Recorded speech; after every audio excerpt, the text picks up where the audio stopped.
Hello students, कैसे हो? सब बढ़िया हो ना? ठीक है। देखो, इस वीडियो में हमें थोड़ा सा टाइम लग गया था, बीच में मेरी तबीयत डाउन हो गई थी, इस वजह से। चलिए अब टॉपिक को आगे बढ़ाते हैं, और टॉपिक को आगे बढ़ाते हुए अपन नया टॉपिक स्टार्ट करते हैं, प्रकाश विद्युत प्रभाव। कौन सा? प्रकाश विद्युत प्रभाव।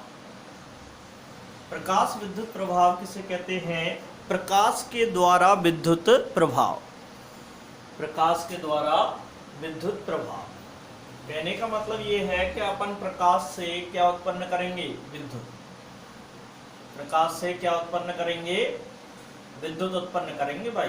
प्रकाश विद्युत प्रभाव। पहले तो इसके खोजकर्ता के बारे में जानकारी कर लेते हैं। इसकी खोज जो की थी वो किसने की थी? हर्ट्ज नामक वैज्ञानिक ने। किसने की थी? हर्ट्ज नामक वैज्ञानिक ने। खोजकर्ता जो कहलाता है इसका हर्ट्ज नामक वैज्ञानिक कहलाता है। और इसके अलावा अपन देखें कि आखिर ये प्रभाव होता क्या है। देखो, इस प्रभाव के अकॉर्डिंग क्या है कि कोई भी धातु की सरफेस है, जैसे ये कोई भी धातु है, और इस धातु पे उपयुक्त आवृत्ति का क्या टकराता है? प्रकाश। यहाँ पर ये प्रकाश है, तो जैसे ही इसकी सतह पर उपयुक्त आवृत्ति का प्रकाश टकराएगा तो इस धातु की सतह से किसका उत्सर्जन होने लगेगा? इलेक्ट्रॉन। इलेक्ट्रॉन का उत्सर्जन होने लगेगा, और इस घटना को ही क्या कहते हैं? प्रकाश विद्युत प्रभाव। तो जब किसी धातु की सतह पर उपयुक्त आवृत्ति का प्रकाश डाला जाता है तो उस धातु की सतह से इलेक्ट्रॉनों का उत्सर्जन होने लगता है, और इस परिघटना को ही अपन क्या कहते हैं भाई? प्रकाश विद्युत प्रभाव। अब देखो, ये चित्र जो बनाया था हर्ट्ज नामक वैज्ञानिक ने, वो चित्र कैसा था? आइए देखो, यहाँ पर उसने एक उपयुक्त धातु ले ली, ठीक है, और इन धातुओं को उसने एक नलका के अंदर पैक कर दिया, और यहाँ पे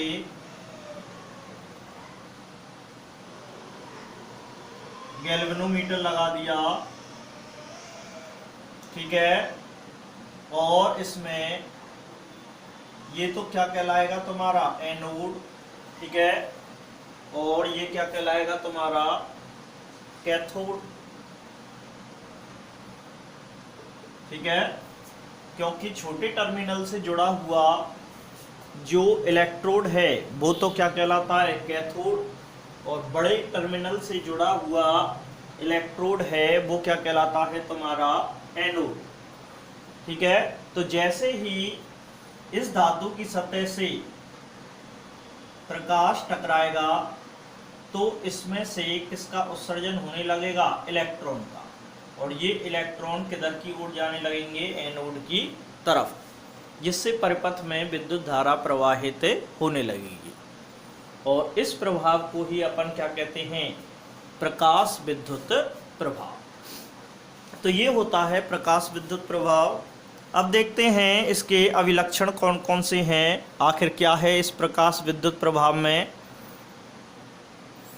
देखो, प्रकाश विद्युत प्रभाव में क्या है कि ऐसा नहीं है कि सभी धातु ही इस प्रकाश विद्युत प्रभाव को दर्शाती होंगी। कुछ ही धातुएं हैं, जैसे कि तुम्हारी पोटेशियम, सीजियम और रूबेडियम, ये धातुएं हैं जो प्रकाश विद्युत प्रभाव को दर्शाती हैं। ये धातु ही क्यों दर्शाती हैं? क्योंकि इनकी आयनन ऊर्जा का मान कैसा होता है? कम। आयनन ऊर्जा का मान कैसा होगा भाई? कम। आयनन ऊर्जा क्या होता है कि जैसे ये धातु है, और इस धातु की सतह पर जो इलेक्ट्रॉन है वो कितनी दृढ़ता से बंधा हुआ है। धातु की सतह से या नाभिक के द्वारा इलेक्ट्रॉन जो है वो कितनी दृढ़ता से जुड़ा हुआ है, और उसे तोड़ने के लिए जो हम ऊर्जा देते हैं उसको ही अपन क्या कहते हैं? आयनन ऊर्जा। तो आयनन ऊर्जा का मान कम होने के कारण, यानी कि आयनन ऊर्जा का मान कम है, यानी कि थोड़ी सी ऊर्जा अगर अपन देंगे तो इलेक्ट्रॉन उत्सर्जित हो जाएगा। मतलब इसमें ज़्यादा प्रयास करने की ज़रूरत नहीं है। इलेक्ट्रॉन जो है नाभिक से दृढ़ता से बंधा हुआ नहीं है, ढीला बंधा हुआ है, और ढीला बंधा हुआ है तो इलेक्ट्रॉन को आसानी से निष्कासित किया जा सकता है, और आसानी से निष्कासित कर लेंगे तो ये प्रकाश विद्युत प्रभाव हो जाएगा भाई। ठीक है। दूसरी बात ये है कि इलेक्ट्रॉन को उत्सर्जित करने के लिए एक उपयुक्त ऊर्जा के प्रकाश की आवश्यकता होती है, और उस उपयुक्त ऊर्जा को अपन क्या कहते हैं? कार्यफलन। क्या कहते हैं? कार्यफलन। कार्यफलन को अपन निरूपित करते हैं W0। मतलब ऐसा नहीं है कि इसके लिए अपन किसी भी ऊर्जा का प्रकाश दे दें और इलेक्ट्रॉन उत्सर्जित हो जाता है, नहीं। सभी धातुओं के लिए अलग अलग ऊर्जा का प्रकाश होता है, सबकी ऊर्जा फिक्स होती है। यदि उस ऊर्जा से ज़्यादा दे रहे हैं या बराबर दे रहे हैं तब तो इलेक्ट्रॉन उत्सर्जित होगा, और यदि उस ऊर्जा से कम ऊर्जा का प्रकाश दे रहे हैं तो फिर इलेक्ट्रॉन उत्सर्जित नहीं होगा। ठीक है।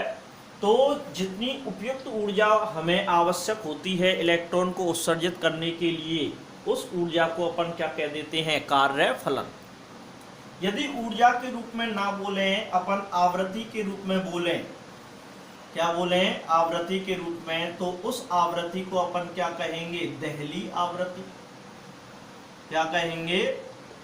देहली आवृत्ति कहेंगे। और इसे किससे प्रदर्शित करते हैं? न्यू0 से।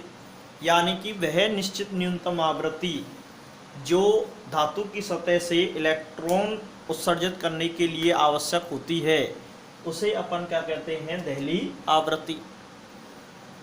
चौथी बात यह है कि जो उत्सर्जित इलेक्ट्रॉनों की संख्या है, उत्सर्जित इलेक्ट्रॉन की संख्या है, वो किसके समानुपाती होती है? तुम्हारी प्रकाश की तीव्रता के समानुपाती होती है। किसके समानुपाती होगी? प्रकाश की तीव्रता के समानुपाती होगी। ठीक है। और जैसे पांचवी बात ये है कि इलेक्ट्रॉन जो है, जैसे मान के चलो हमने ज़्यादा ऊर्जा का प्रकाश दे दिया, हमें आवश्यकता, तो जैसे ये धातु की सतह है और इस धातु की सतह के लिए कार्यफलन की आवश्यकता है 2 जूल। कितनी? 2 जूल। यानी कि इस धातु की सतह पर 2 जूल आवृत्ति का, यदि 2 जूल ऊर्जा का प्रकाश यदि डाला जाएगा तो इलेक्ट्रॉन उत्सर्जित होगा। यदि मैं 1.9 जूल ऊर्जा का प्रकाश डालता हूं तो भी इलेक्ट्रॉन उत्सर्जित नहीं होगा, मान के चलो मैं 3 जूल डालता हूं तो इलेक्ट्रॉन उत्सर्जित हो जाएगा, 2 जूल डालता हूं तो इलेक्ट्रॉन उत्सर्जित हो जाएगा। तो 3 जूल अगर मान के चलो मैंने डाला, यानी कि टोटल एनर्जी जो है इसकी कितनी है? 3 जूल। 3 जूल डाला तो 2 जूल को ग्रहण करके इलेक्ट्रॉन कहाँ आ जाएगा भाई? सतह पर। 2 जूल को ग्रहण करके इलेक्ट्रॉन सतह पर आ जाएगा, और फिर शेष कितनी जूल बची? 1 जूल। कितने जूल बची? 1 जूल। इस 1 जूल को ग्रहण करके फिर ये गति करने लगेगा, यानी कि इसकी जो शेष ऊर्जा है वो किस में कन्वर्ट हो जाएगी? तुम्हारी गतिज ऊर्जा में कन्वर्ट हो जाएगी कि नहीं? यानी कि अपन यूँ कह सकते हैं कि दी गई प्रकाश की कुल ऊर्जा बराबर होती है, एक तो कार्यफलन, यानी कि पहले तो इलेक्ट्रॉन अपने लिए ऊर्जा ग्रहण करेगा जिससे वो सतह पर आ जाए, तो ये कार्यफलन में प्रयुक्त हो जाती है, और प्लस अगर शेष बच रही है तो वो किस में कन्वर्ट हो जाती है? तुम्हारी गतिज ऊर्जा में। तो गतिज ऊर्जा प्लस कार्यफलन में परिवर्तित हो जाती है भाई। ठीक है। कुल एनर्जी को अपन TE यानी कि टोटल एनर्जी, कार्यफलन को W0 और गतिज एक न्यूमेरिकल करते हैं।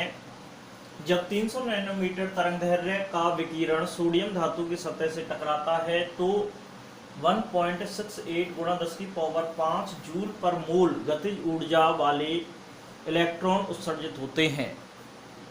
सोडियम के इलेक्ट्रॉन के निष्कासन के लिए कम से कम कितनी ऊर्जा के प्रकाश की आवश्यकता होगी? किसी प्रकाशित इलेक्ट्रॉन के लिए अधिकतम तरंगदैर्घ्य क्या होगी? देखो काफ़ी बड़ा क्वेश्चन है, पर इसका सॉल्यूशन बहुत छोटा सा है, कोई दिक्कत नहीं है। तो यहाँ पे अपन देख लेते हैं, इसमें गतिज ऊर्जा दे रखी है, यानी कि ई काइनेटिक जो दे रखी है 1.68 गुणा 10⁵ जूल पर मोल, यानी कि 1 मोल की दे रखी है। कितने की दे रखी है? 1 मोल की दे रखी है इसने। तो 1 मोल के लिए सारी चीज निकालनी है हमें, और फिर ये 1 इलेक्ट्रॉन के लिए पूछ रहा है कि सोडियम के इलेक्ट्रॉन के लिए, ठीक है। फिर बाद में ये किसके लिए पूछ रहा है? 1 इलेक्ट्रॉन के लिए। तो पहले तो देखते हैं अपन, हमारे लिए जो सोडियम धातु की सतह पर प्रकाश टकरा रहा है उसका लैम्डा कितना है? लैम्डा है 300 नैनोमीटर। 300 नैनोमीटर को मीटर में कन्वर्ट करेंगे तो 300 गुणा 10⁻⁻9 मीटर, ठीक है। तो ये लैम्डा कन्वर्ट कर दिया। अब 1 फोटोन की ऊर्जा, मतलब 1 फोटोन की ऊर्जा कितनी होती है? 1 फोटोन की ऊर्जा, मतलब पहले तो इसकी कुल ऊर्जा तो निकाल लें अपन। 1 फोटोन की कुल ऊर्जा, तो कुल ऊर्जा कितनी आएगी भाई? हमारे पास देखते हैं, यानी कुल ऊर्जा यानी कि E बराबर क्या होती है? Sc/λ। भाई h न्यू ही तो होती है, तो h न्यू को अपन Sc/λ से व्यक्त कर सकते हैं। तो यहाँ पे E बराबर, तो यहाँ से 1 फोटोन की कुल ऊर्जा जो आ जाती है तुम्हारी, E बराबर होता है Sc/λ। तो E बराबर हो जाएगा, H की वैल्यू होती है 6.62 गुणा 10⁻⁻34 और इंटू C की वैल्यू होती है 3 गुणा 10⁸ अपॉन लेमडा की वैल्यू दे रखी है 300 गुणा 10⁻⁻9। इन पावर को बैलेंस कर लेंगे तो 6.62 गुणा 3 और गुणा 10⁻34 और गुणा 10⁸ और अपॉन 3 गुणा 10⁻⁻7। 3 से 3 कैंसिल हो जाएगा, 3 से 3 कैंसिल हो जाएगा। तो यहाँ से E बराबर अपन निकालेंगे तो 6.62 गुणा, इन पावरों को सॉल्व करते हैं तो आ जाता है 10⁻⁻34 और गुणा 10⁸ और ये ऊपर जाके 10⁻7 हो जाएगा। भाई माइनस के साथ है तो ऊपर जाके प्लस के साथ हो जाएगा। तो E बराबर हो जाएगा तुम्हारा 6.62 गुणा 10⁻, इनको सॉल्व करोगे तो ये आ जाएगा तुम्हारा 10⁻⁻34 और ये आ जाएगा 10⁻⁻19 जूल में आएगा। किस में आएगा? 10⁻⁻19 जूल में आएगा। लेकिन अभी प्रश्न सॉल्व नहीं हुआ है, अभी प्रश्न सॉल्व नहीं हुआ है क्योंकि हमें काइनेटिक एनर्जी जो दे रखी है वो किस में दे रखी है? मोल में। किस में दे रखी है? मोल में दे रखी है। तो इसे मोल में कन्वर्ट करते हैं कि 1 मोल फोटोन की ऊर्जा, 1 मोल फोटोन की ऊर्जा यानी कि यहाँ से E बराबर निकालेंगे तो 6.62 गुणा 10⁻⁻19 गुणा 6.023 गुणा 10⁻, वो प्लस में होती है 23। 1 मोल के लिए एवोगाद्रो संख्या का गुणा तो तुम्हें करना ही पड़ेगा, ठीक है। तो इसको कैलकुलेट करना है तुम्हें, तो E बराबर आ जाता है 6.62 और गुणा 6.023 और गुणा 10⁻⁻19 एंड 10⁻23, ठीक है। इसको कैलकुलेट कर लोगे तो कैलकुलेट करने पर जो वैल्यू तुम्हारी आएगी वो वैल्यू आएगी तुम्हारी 3.99 गुणा 10⁻5 जूल पर मोल, ठीक है। तो भाई गुणा भाग तो तुम्हें ही करने पड़ेंगे। तो ये इतना आ जाएगा 3.99 10⁻5 जूल पर मोल। अब यहाँ पे ये जो आई है E टोटल, ये क्या आई है? E टोटल आई है। तो इस E टोटल की सहायता से अपन कार्यफलन निकाल लेंगे। देखो ई टोटल किसके बराबर होता है, ई टोटल बराबर किसके होता है, W0 प्लस काइनेटिक एनर्जी। तो यहाँ से अगर हम W0 निकालेंगे तो ई टोटल माइनस काइनेटिक एनर्जी, ठीक है, काइनेटिक एनर्जी। तो काइनेटिक एनर्जी ई टोटल कितना आया है 3.99 गुणा 10 की पावर 5 माइनस काइनेटिक एनर्जी है हमारी 1.68 गुणा 10 की पावर 5। 10 की पावर 5 कॉमन आ जाएगी तो 3.99 1.68 और बाहर क्या ले लेंगे 10 की पावर 5, इसको घटा लेंगे और घटाने पर जो तुम्हारा आंसर आएगा वो आएगा तुम्हारा 2.31। कितना आएगा 2.31 गुणा 10 की पावर 5 और ये किस में आएगा जूल पर मोल में, किस में आएगा जूल पर मोल में आएगा ये भी आंसर तुम्हारा। चलिए हमने कार्यफलन मोल के लिए ज्ञात कर लिया है, किसके लिए, एक मोल के लिए। अगर मोल के लिए, लेकिन वो किसके लिए पूछ रहा है, एक इलेक्ट्रॉन के लिए, ठीक है। तो एक इलेक्ट्रॉन के लिए अगर हमें निकालना है, ये तो एक मोल के लिए है, एक इलेक्ट्रॉन के लिए, एक इलेक्ट्रॉन के लिए आवश्यक न्यूनतम ऊर्जा, आवश्यक न्यूनतम ऊर्जा ये तो कितने के लिए है, आवोगाद्रो संख्या एक मोल के लिए, यानी कि जिसमें 6.023 गुणा 10 की पावर 23 इलेक्ट्रॉन है। अब इसमें देखो तो न्यूनतम ऊर्जा हो जाएगी तुम्हारी, तो W0 बराबर हो जाएगा, W0 ये 2.31 है, इसे किसमें कन्वर्ट करना है तुम्हें, ये जूल पर मोल है तो इसे केवल जूल में परिवर्तित करना है एक इलेक्ट्रॉन के लिए। तो इसमें अपन भाग लगा देते हैं आवोगाद्रो संख्या का, 6.023 गुणा 10 की पावर 23। अब ये किस में आ जाएगा तुम्हारा जूल में। तो इसको सॉल्व करोगे तो इसको सॉल्व करने पर जो भी तुम्हारी ऊर्जा प्राप्त होगी वही तुम्हारी क्या है, एक इलेक्ट्रॉन के लिए आवश्यक न्यूनतम ऊर्जा। और ये वैल्यू जो आ रही है तुम्हारी 3.84 गुणा 10 की पावर -19 जूल, ठीक है। तो इसको कैलकुलेट कर लेना, इतना ही आएगा। तो 3.84 गुणा 10 की पावर -19 जूल आ जाएगी। तो हमारी, हाँ ये तो हो जाता है हमारा मतलब न्यूनतम ऊर्जा, यानी कि कितनी ऊर्जा के प्रकाश की आवश्यकता होगी। तो यहाँ तक तो हमारा सॉल्व हो गया कि कितनी ऊर्जा की आवश्यकता होगी, 3.84 गुणा 10 की पावर -19 जूल के लिए। अब इसके संगत वो तरंग दैर्घ्य पूछवा रहा है, तो W0 बराबर क्या होता है, hc/λ0। तो यहाँ से λ0 निकालेंगे तो hc/W0। तो h कितना होता है 6.62 गुणा 10 की पावर -34 और गुणा c की वैल्यू 3 गुणा 10 की पावर 8/W0 की वैल्यू यानी कि 3.84 गुणा 10 की पावर -19।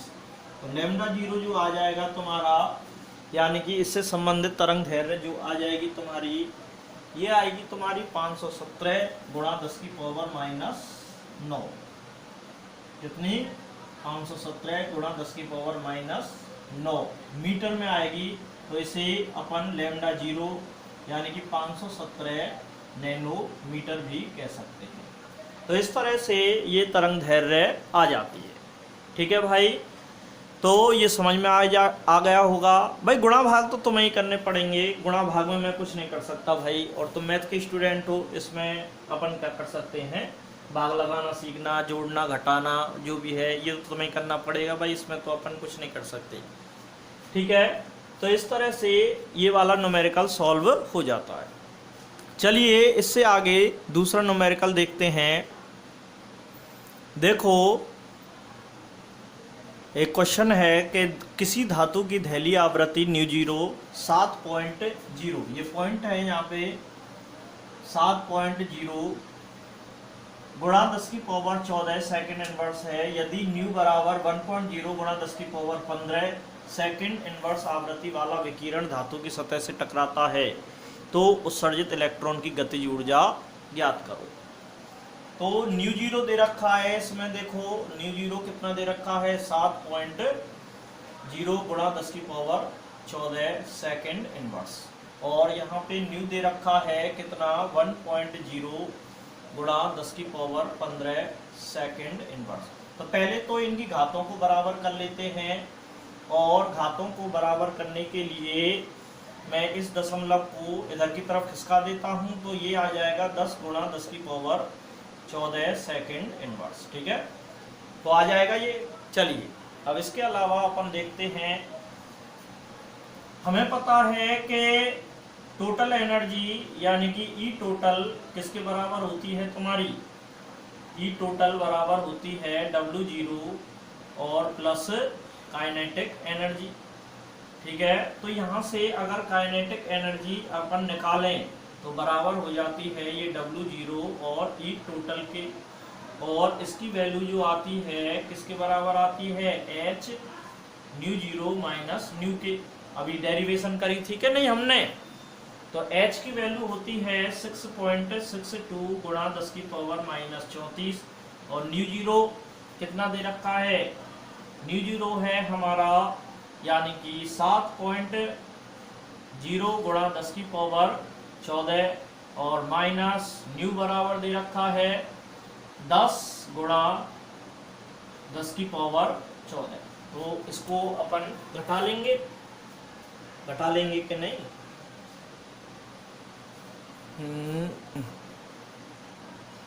तो इसको घटाएंगे तो ये आ जाता है 6.62 गुणा 10 की पावर माइनस के 34, और ये 14 है भाई यानी कि 10 माइनस 7 और 10 की पावर 14, तो ये आ जाएगा 6.62 गुणा 10 की पावर माइनस 34 और गुणा 3 और 10 की पावर 14। अब इसको अपन सॉल्व कर लेंगे भाई, फिर वही गुणा भाग आ जाएंगे, तो काइनेटिक एनर्जी किसके बराबर आएगी तुम्हारी भाई, यानी कि 6.62 गुणा नीचे लिख देता हूँ भाई, यानी कि काइनेटिक एनर्जी बराबर आ जाएगी 6.62 गुणा हो जाएगा तुम्हारा 3 और गुणा 10 की पावर माइनस 34 और गुणा 10 की पावर 14। तो काइनेटिक एनर्जी बराबर हो जाएगा 3 दूनी 6 और 6 × 18 और 6 × 18 और 1 19.86 गुणा 10 की पावर, ये आ जाएगा तुम्हारा माइनस के 20, और काई में जूल में, किस में आ जाएगा जूल में। तो अपन इसको ऐसे भी लिख सकते हैं, काइनेटिक एनर्जी बराबर 1.986 गुणा 10 की पावर माइनस 19 जूल। ओके, तो इस तरह से ये वाला न्यूमेरिकल भी हमारा सॉल्व हो जाता है। ठीक है, तो कर लोगे भाई। ठीक है, तो इस तरह से आज हमने तुम्हारे लिए प्रकाश विद्युत प्रभाव करा दिया। ओके, चलिए इससे आगे अपन नेक्स्ट वीडियो में देखेंगे